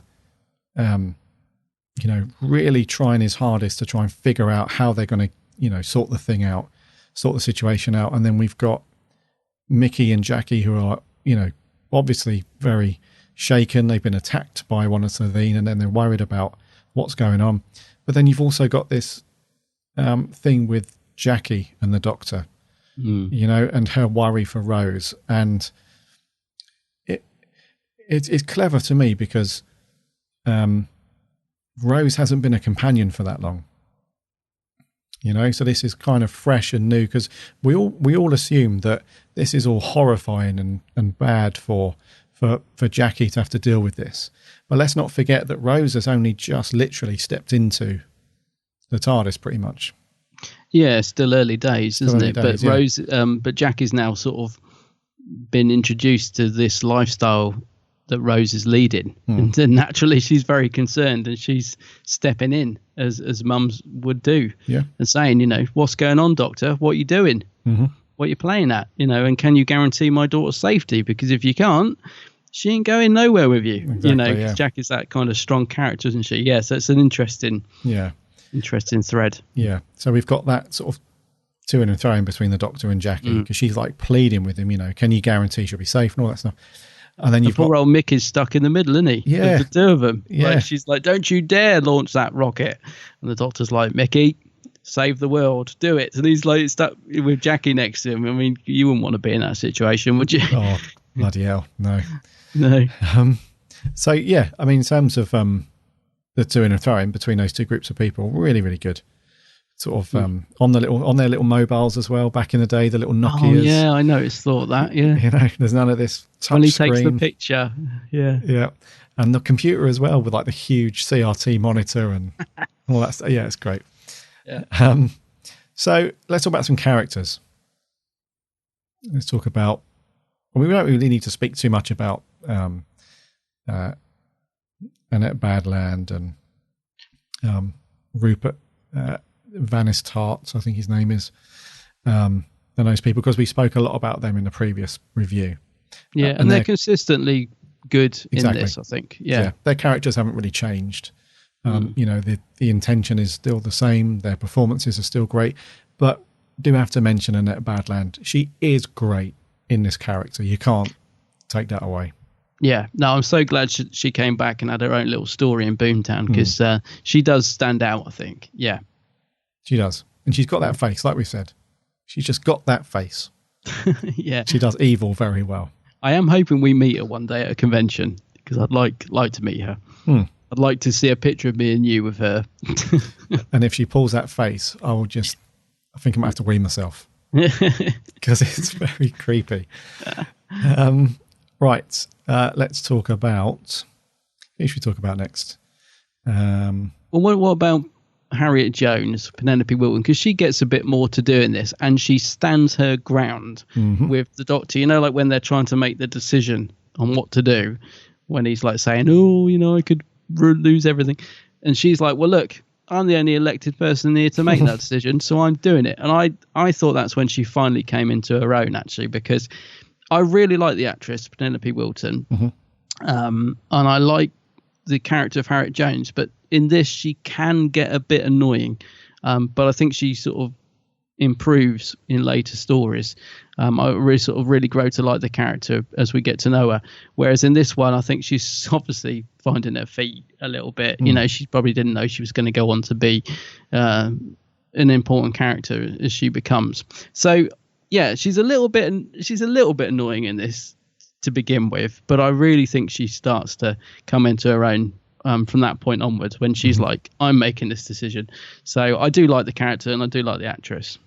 Yeah, and I think that was a turning. Yeah, you're right. It's a turning point for her character, because up to that point, especially in Aliens of London, she's a bit of a busybody. She just keeps on. You know, she's a bit of a nag, a bit of a busybody. But then, she sort of steps up, doesn't she? She's like that, and then from that point on, her character is very different. Well, when they get, when she leaves the bunker at the end, and she's like the only one left, really, isn't she, to explain what's going on? So she sort of walks out with her hands in the air, saying, people of London. And I don't know quite if at that point Russell knew that he was going to turn her into be the Prime Minister later on. But I think it's a good choice, because I really like her in Christmas Invasion. Yeah. And she's, hard making all those hard decisions. Yeah, she definitely improves as she goes on. Yeah. Yeah, and I think it was intentional, because at the end of this story, the Doctor does say, she's like, we haven't got a Prime Minister now. He's like, well, why don't you give it a go? He keeps saying he knows the name, doesn't he? He's like, I know the name. I can't place it. I know the name. Yeah. And in the Christmas Invasion, you can see that her character's progressed even further. So towards the end of this one, when she has that moment where she stands up to the Doctor, not that they had like a confrontation, but, she sort of steps up and she's like, we should, this should happen. And then at the end, when she sort of storms off and she's ready to help out and talk to people and sort everything out, in the Christmas Invasion, you can tell that her character's gone up another notch, because she's hard as nails. She does what needs to be done. Even when the Doctor disagrees, she's like, nope, I did it for the people of Earth and all that stuff. And at the end, even right at the end, what was it, Doomsday? No, not Doomsday, Stolen Earth. When she gets killed by the Daleks. I was a bit sad, actually, because I like the character enough for her not to. I was really hoping she was going to pop up again. Yeah. Yeah. Even at that point, she's still doing what she thinks is right. She's one of those people, one of those characters that she's written to be a bit annoying, because but you always know that she thinks she's doing what's right, which is why I like her. So even when you're just sort of thinking, oh, Harriet, stop going on, you know she's doing it with the best intentions, I think. So in that sense, I find her a likable character, even when she's being a bit of an annoying busybody. Sure. Yeah. So I think she plays it well. Yeah, I think she's good in the second part. Yeah. Okay. Let's talk about Mickey and Jackie. Yeah, let's talk about that, because I've got to say, for me, Jackie shines in this. She's brilliant in it. And I like Mickey as well. I think Noel Clarke gets some good character development, much needed as well. I always think he goes off with them at the end of this one, and of course he doesn't. But I think he could have easily joined the TARDIS team at this point. I think he's started to sort of find his feet in the character, and I like Noel Clarke and Mickey in this. But for me, Camille Kaduri is it? Yeah. As Jackie Tyler, she's brilliant. I love her in this. I totally sympathise with why she's giving the Doctor such a hard time. I love the fact that she's willing to give the Doctor a chance at the end and cook him dinner and all that. And I always almost feel sorry for her when the Doctor's like having none of it. He's not even prepared to sort of, give her a chance. Yeah. Her performance is brilliant. And the scene I was saying about the ending, which because I haven't watched it for so long, had completely forgotten about, really hit me where it needed to, when she's begging Rose not to go. She's like, don't go.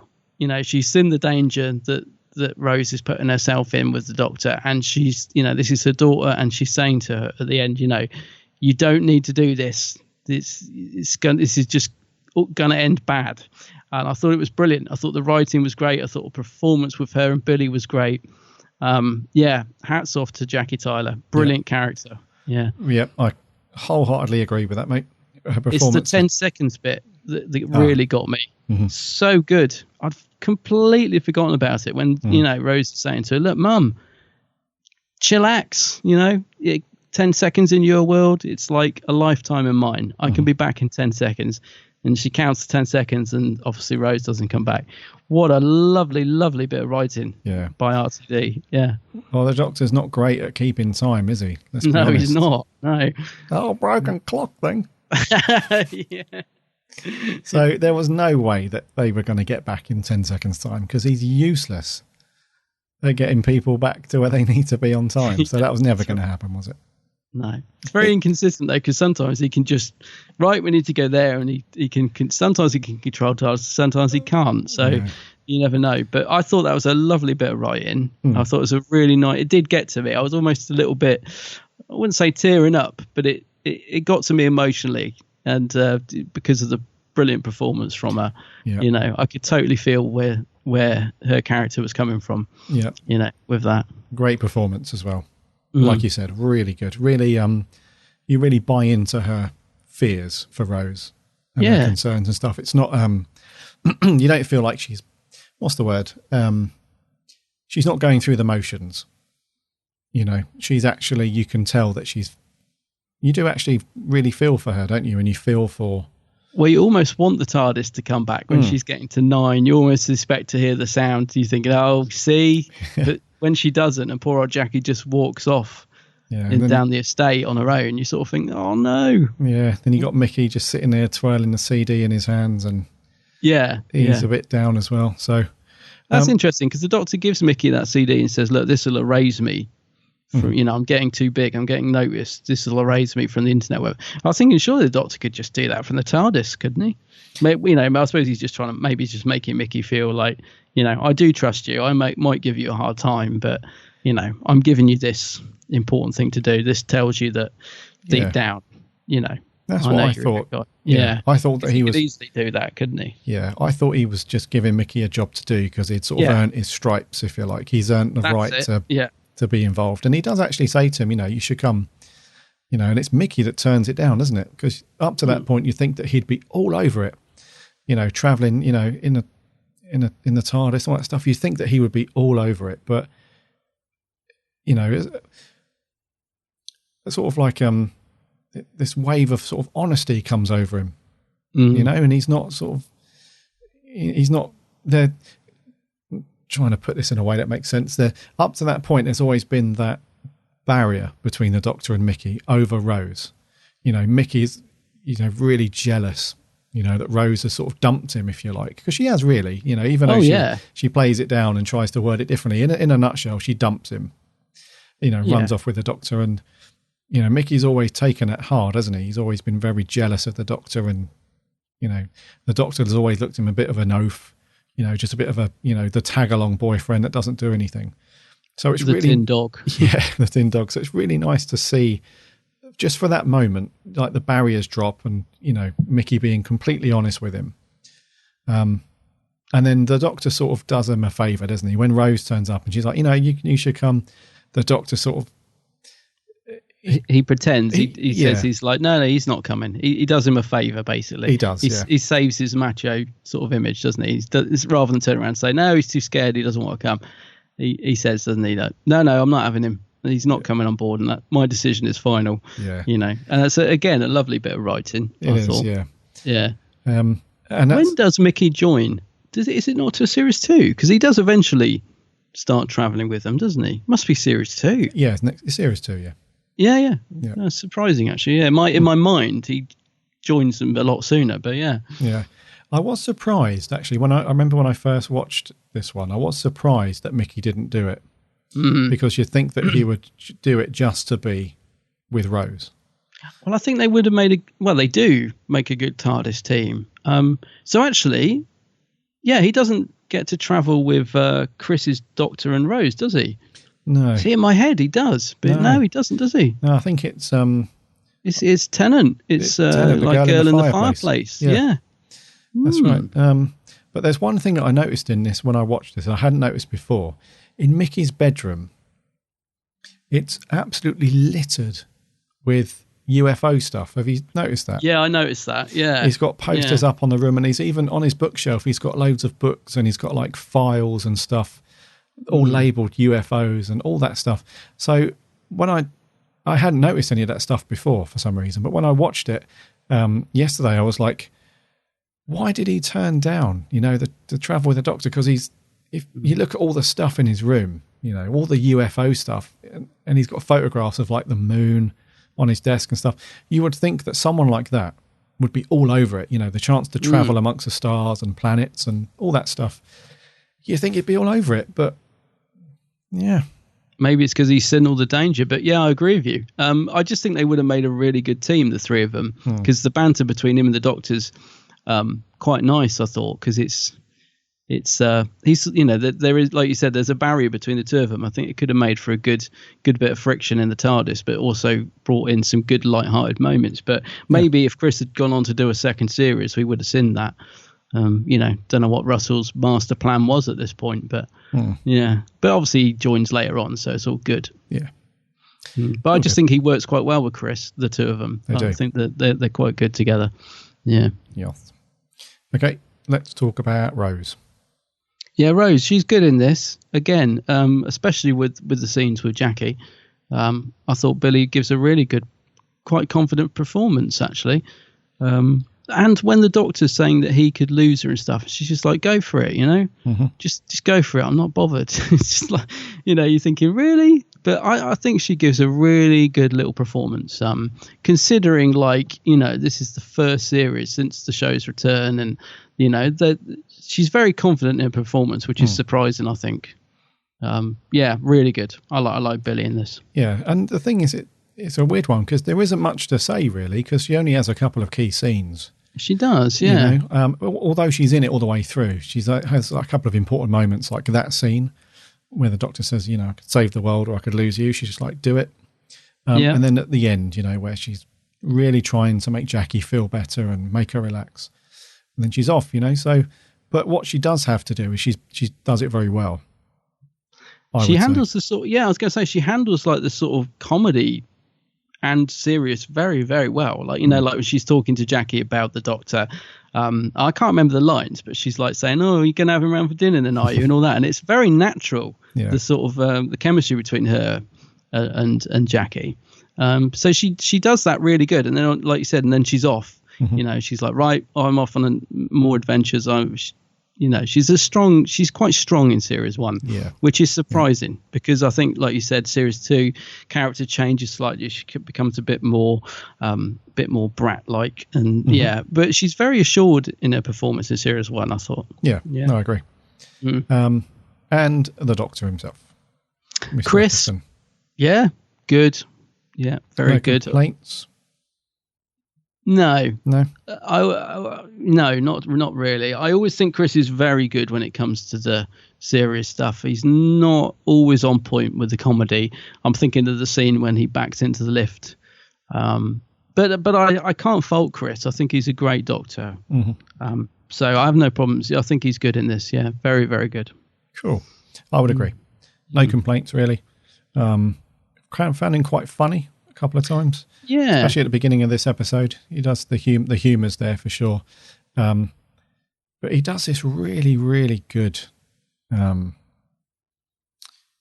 sort of face, this sort of facial expression, especially outside. That's why I know when he's in 10 Downing Street and they're in that metal room and he can hear Jackie, because they've got the speaker phone, the office phone thing on the table, haven't they? So it's and when Jackie is saying, can you guarantee Rose's safety and so on, he doesn't say anything, but his face says it all, and he can't answer, can he? No, he can't say yes, she'll be safe, and he doesn't want to say no. There's a chance she could, something could happen, but it's just, he's just got one of those. He's really good acting in that way that his face says it all. Yeah, if you know what I mean. And he comes into his own when he's like doing scenes where he's like narrows it down, and then things like that where he keeps narrows it down, and that's when I think Chris really shines as the Doctor in little scenes like that. And like you said, he is a good actor, Chris. So sometimes he can just say it with a look. He's got that sort of face, hasn't he? So no complaints about Chris. He's cool. Good. Yeah. Rightio, scores then. You got nothing else to say, buddy? No, nothing else to say. Right. You need to go first this week. Right, okay. Well, I scored Aliens of London 7. out of 10. I'm going to go slightly down with this, 6.5 out of 10. Yeah, it's good. I enjoyed it. I just think it's a nice, simple, easy watch. So, yeah, I just slightly preferred episode 1 more for some reason. But as a two-parter overall, I think they're good fun. Yeah. Okay. I'm going to give it the same as what I gave Aliens of London. Okay, so you're going for 7.5. 7.5. Although, this is more of an enjoyable watch for me. I think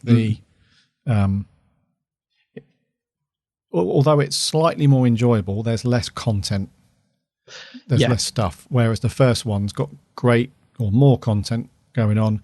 But I just find this, so it's like they're even on the scales, if you know what I mean. I'm just looking back to see what I gave the long game, actually, because... oh, crikey. Oh, that's all right. No, that's fine. I was going to say, because I definitely enjoy this more, which surprises me. But yeah, I gave the long game 5, I think, or 5.5, something like that. 5.5, yeah. Yeah, so that's about right. Yeah, cool. Okay, 6.5 for you and another 7.5 from me. What did our lovely listeners think? Let's do an audio clip first. This is Joe Sweeney. Hello again, Adam. Hope you're too well. So my thoughts on Werewolf 3. Again, it's a mixed bag for me. It's a sort of an episode that grips you for the first 20 or 25 minutes. It kicked off a nice start with the Doctor escaping the Savine trap after a great cliffhanger, and Rose and Harry get chased by Savine, and also the Doctor fighting the Savine off with a fire extinguisher, even with the Doctor trying to bluff his way out by defabricating the Savine with the whiskey. And after it gets trapped inside Downing Street, that's when the story starts to lag a little bit. Christopher Eccleston's performance was not bad, but not brilliant as I've seen. Billy's performance was good, and the woman who plays Jackie and Noel Clarke's performance was excellent. The Savine, once again, they're not that very threatening, but I just still find them quite annoying. And I'm impressed of how the Doctor, Rose, and Harriet all gel together as a proper team.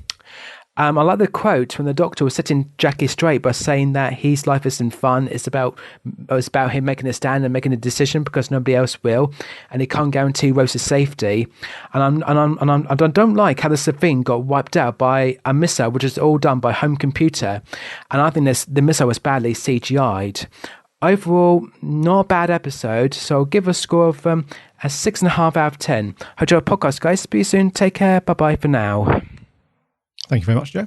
Cheers, Joe. Makes a good point about the missile thing, but I guess that's a bit of artistic license just to move the story on, because I did think that as well. I thought very easy to get that missile launched, but hey. Hey. Quickly on Twitter, Joseph Hudson says, like the first part of this story, I feel it's just very childish. Bits of it. Yeah. Over on Facebook. Actually, let's do another audio review. This is Owen Daly. Hi guys, hope you're well and enjoying the show this week. So World War III.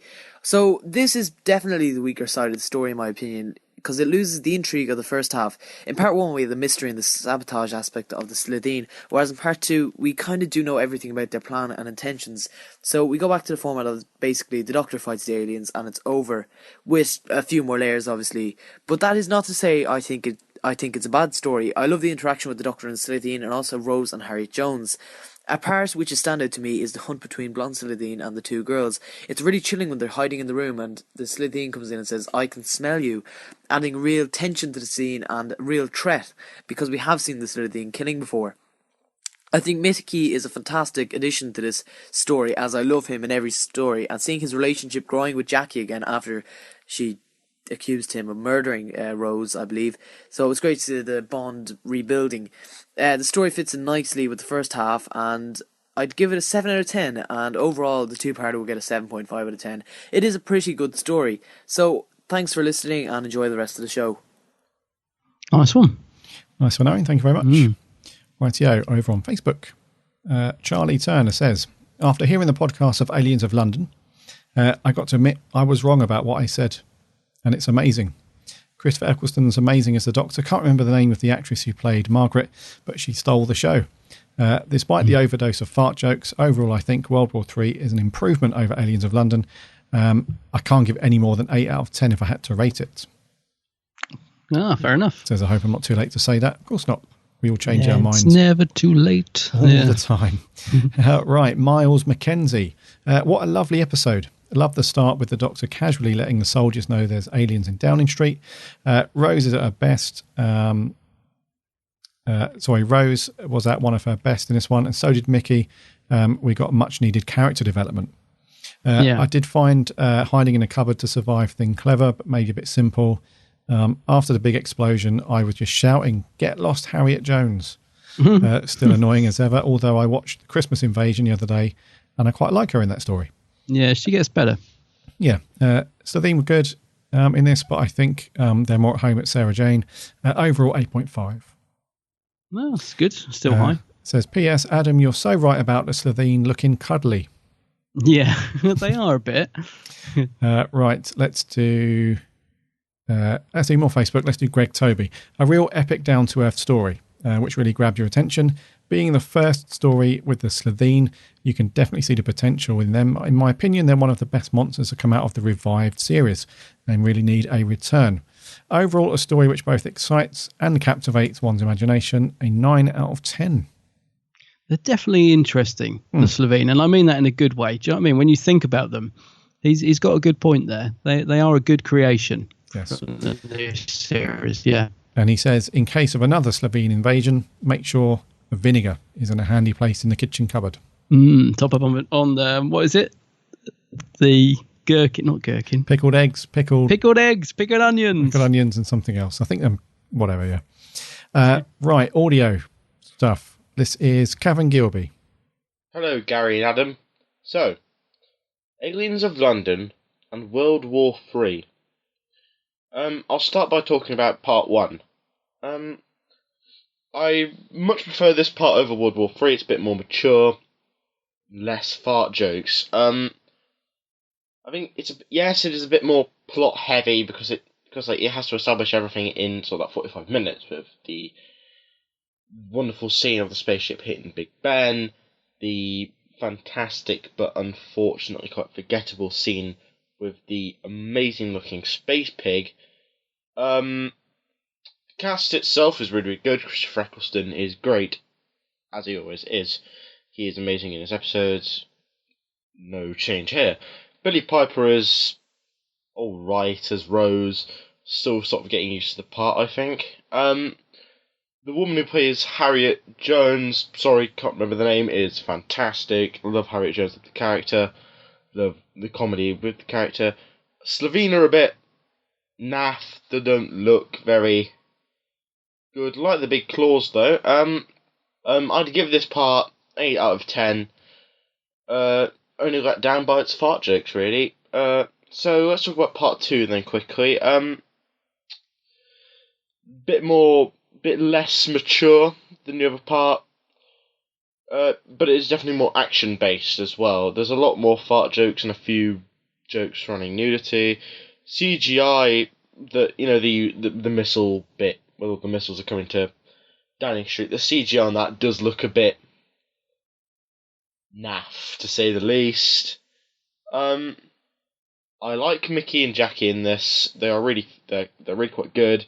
Do like it. I do like the scenes when they're getting attacked in the House of Slitheen, quite action-packed, quite really fun. I do like the concept of them being defeated by vinegar, because they're built up of calcium. I do like that, bringing a bit more science into the show. So overall, I'd give this part 6 out of 10. Thank you very much, Gavin. Yeah, he's got a good point about the Slovenes loving getting naked, which is weird, isn't it? When Should be naked. Oh, I cringed a bit when they said that. Yeah. The CGI I thought was okay for the time. I think when the Downing Street blows up and the door number 10 shoots towards you, I thought it was fairly decent. It wasn't considering too it's bad. Yeah. Well, it's how old is it now? 2005, so 11 years. 11 years old, yeah. Yeah, it's not bad for the time. But yeah, I guess nowadays. Yeah. I've seen worse in Series 9, but yeah. There you go. Right. Back on Facebook, Sammy Satine. The Slitheen have taken over Downing Street and put the world on red alert. Can the Doctor stop them? Can he save Mickey and Jackie and Rose and Harriet Jones from Slitheen? Can he save the Earth from them? Luckily, the fighting aliens can be defeated by being doused with vinegar. Unfortunately, it causes them to explode, and the result is green, slimy stuff everywhere. She goes on to say, I like the scene where Jackie says she wants to have the Doctor over for dinner because she wants to get to know him better. Just a shame the Doctor doesn't take her up on the offer. And I like Jackie's earrings. I feel a bit sorry for Jackie too. Her daughter just ups and leaves and goes off with some strange bloke. She barely knows to goodness where or when, and so quickly too, after she's been missing for a year. Kind of makes Rose look a bit selfish and not very understanding of other people's feelings. I know she loves her mum, but just up and leaving her behind is a bit mean. Shame Mickey didn't go with them this time, but glad he does in series 2. Fantastic, 8 out of 10. I didn't notice Jackie's earrings. Me either. Quite nice, apparently, though. Lewis Palmer. A fitting conclusion to a pretty good story. I like how much action there is in this part. I'd say it's just slightly worse than part 1 because I like the domestic angle in that one, where the Doctor and Rose were just in Jackie's house. Overall, this one is a 7 out of 10. Cheers, Lewis. Matthew Webb. I have to say this is a disappointing follow-up to Aliens in London. Cliffhanger resolution is underwhelming. Slitheen looks so daft and lose their sinister characteristics from the previous story. It's not all bad, however. Chris is fantastic, and the whole segment where the heroes are trapped in the office is quite enjoyable to watch the Doctor somehow turn things around and save the day. He gives it a 4. 4? Okay. Danny Brown. Instantly likeable second part of Doctor Who's story. Although the CGI Slitheen doesn't match up with the costume, the conclusion is still very good, and the cast were extremely good, and he gives it a 7.5. 7.5, yep. Finn Walsh. Hello, guys. Hope you're all doing fine, but angry face.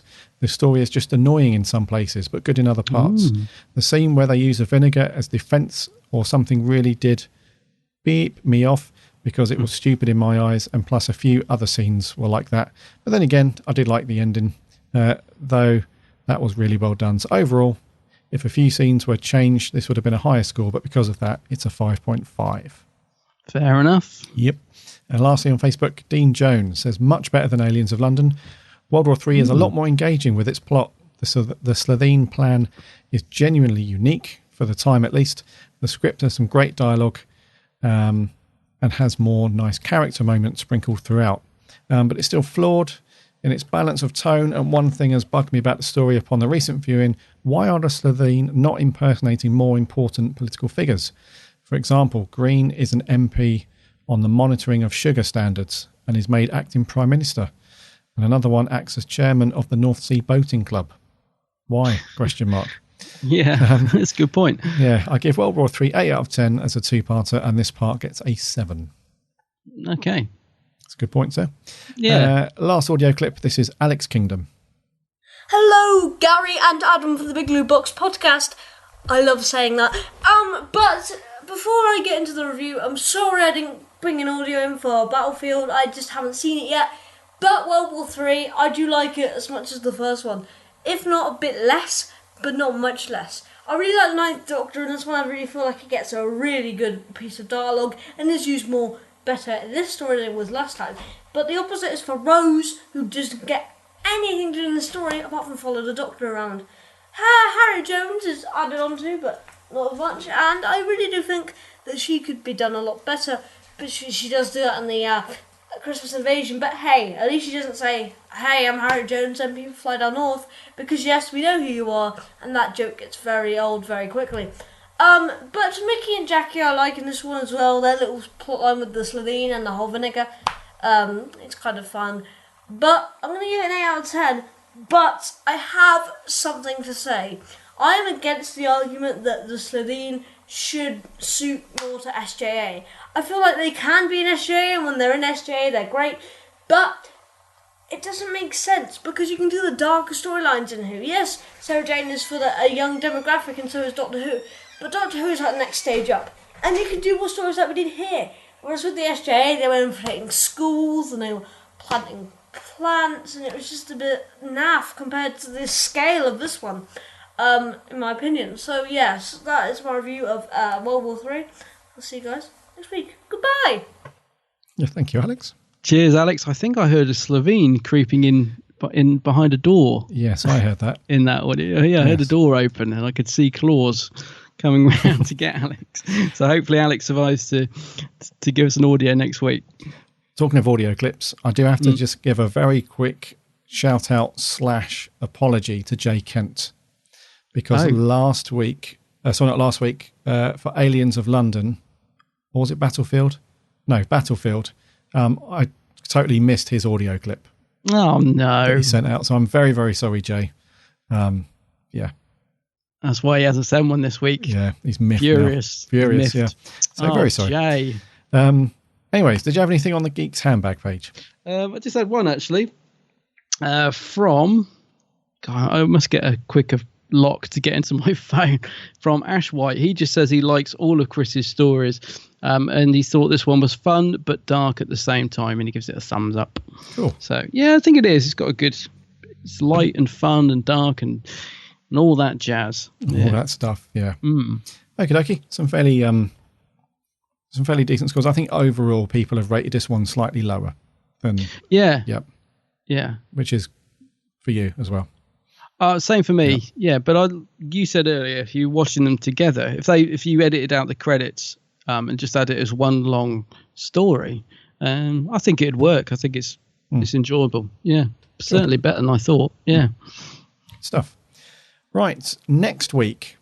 Next week, yeah. Next week we're going black and white. We're literally going back to one of our fave doctors. So, what are we doing this week, my dear fella? Next week we'll be doing the first Doctor story, The Romans. The Romans. Which, when we were updating the schedule, Gary put this one in, and I said to him, "Does that one exist?" And he's like, "Yeah." So I can't remember anything about it. I must have watched it, but I actually can't remember it. So much so that I didn't even know it was on DVD. So I'm looking forward to watching it because, don't remember the Romans at all. Not many people do. No, so hopefully we'll get a few comments. Yeah. So listeners, dig out your first Doctor DVDs. The Romans. Give the Romans a watch. We look forward to hearing your thoughts and opinions and stuff next week. And I think we'll do there for 107. Okay.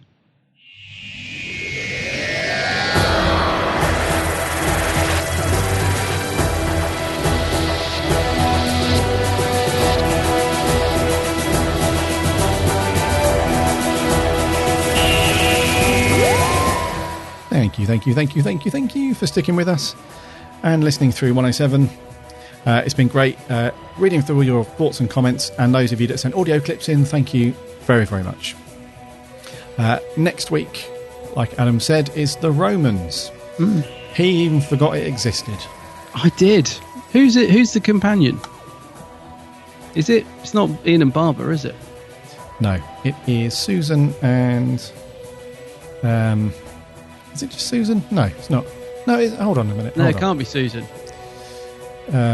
It's some people. Yeah, well, I'm looking forward to it because the reason I ask who's the companion is because I like to know who Hartnell's going to get grumpy with that week. So I'm just looking forward to it. Sorry, it is Ian and Barbara. It is. Oh, is it? Oh, good, yes. Good. And Vicky. Oh, Vicky, yes. There you go. Excellent. There you go. So if you're like Adam as well, and you completely forgot about this one and questioned whether it actually exists, now's a good chance, now's a good opportunity to jump on, give it a watch so we can hear from you. Yeah. It'll be good. Thank you very much for those of you that have jumped on Twitter and Facebook and given us a like and a follow. We had a load new people on there. Also, thank you to anyone that left a review on iTunes recently. We had a couple more last week or so. Very kind words. Thank you very much. So head over to the website, www.bigblueboxpodcast.com. I cannot speak today. bigblueboxpodcast.com. From there you can listen to all the previous episodes, and you can jump off to all the social stuff. Give us a like and a follow. And you can also subscribe in iTunes. And if you are an iTunes listener, if you give us a like and a rate and a review, that would be excellent. That helps us out loads. Remember to check out Adam's channel, on YouTube and Facebook, The Geek's Handbag. Check out all of Adam's videos, some great stuff there. Unboxings, on-location shoots, reviews, the whole lot. The whole shebang. Whole shebang. It's all good. Right. Until next week, when we look forward to your review of the non-existent story, The Romans. My name's Gary. My name's Adam. And remember... Get it right.